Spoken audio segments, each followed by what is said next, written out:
Və cənablar, bu qaya da Rio de Janeiro'nun ən məşhur yerlərindən birisi hesab olunan Pão de Açúcar, yəni şəkərli çörək mənasını verən həmin o yerdir.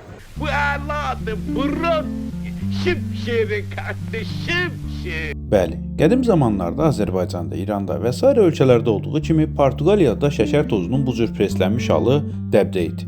Biz buna kəllə qənd deyirdiksə, Portuqallar buna şəkər çörəyi adını verirdilər və 16-cı əsrdə Rio de Janeiro sahillərinə çıxan Portuqallar onları ilk qarşılayan yerlərdən birisi olan bu qayanı da oxşarlığından dolayı Pão de Açúcar, yəni şəkər çörəyi adlandırmışdılar.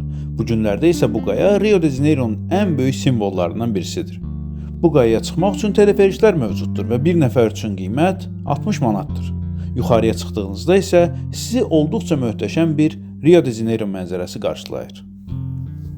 Pão de Açúcar qayasından baxdıqda Rio de Janeiro'nun möhtəşəm mənzərəsi. Burada Copacabana plajını görürsünüz.